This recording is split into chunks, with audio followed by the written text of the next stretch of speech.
দই না মিষ্টি? দই। আরে বলেন কি, দেখে এটা রাখেন। আপনি কি দই বিক্রি করেন? জি জি। মামা নরমালি কয়টা দই খাইতে পারবে? দুইটা দই খেতে পারবো। দুইটা দই খাইতে পারবেন। আর প্রত্যেকটা দই খাওয়ার জন্য আমি যদি আপনাকে 100 করে দেই, তাহলে আপনি কয়টা দই খাবেন? তাহলে তো 8-10টা খেতে পারবো। আরে বলে কি, 8-10টা? আপনি কোন জেলার? আমি বগুড়া জেলার। আরে বগুড়া দই নাকি এগুলো? জি, বগুড়ার দই। আহা, বগুড়ার দই তো বিখ্যাত। উনি কি 7-8টা দই খাইতে পারবে কি মনে হয়? চেষ্টা করতে পারবো। পারবে ভাই, পারবে? হ্যাঁ, পারবে। আপনিও বগুড়ার? জি, দইও বগুড়ার? দইও বগুড়ার। তাহলে দর্শক আপনি কোন জেলার একটু জানান না, শুনি আমরা। তাহলে শুরু করেন। জি, আমি খাইতেছি। আপনার দই আপনি খাচ্ছেন, তার মানে ভেজাল নাই, ভেজাল মুক্ত, তাই নাকি? জি, ভেজাল মুক্ত। বিসমিল্লাহ বলে খান। বিসমিল্লাহ। মামা দই কি আপনি নিজেই বানান? জি, আমাদের কারখানায় আমাদের বড় ভাইরা বানায়, আমরা সেল করি। সেল করেন, তাহলে খাইতে থাকেন। দিনে খান। আমি কি কোনো সময় দিছি আপনারে? কোনো টাইম দিছি?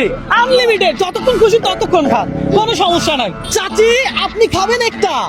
এটা ঠান্ডা না, এটা ভালো জিনিস। ভালো জিনিস না? জি ভালো। খাবেন, এটা আপনি খান। ঠিক আছে, 7 নম্বর শেষ। মাশাআল্লাহ বলি সবাই, মাশাআল্লাহ মাশাআল্লাহ। মামার আজকে দই, মামার দই মামা খাবে। টাকা দেন মামা। এই যে এটা 8 নাম্বার। 8 নাম্বার। 8 নাম্বার। 8 নাম্বার। মামা এটা যদি আপনি না খাইতে চান সমস্যা নাই, এটার টাকাও আমি দিয়ে দিব, আপনি চাইলে রেখে দিতে পারেন।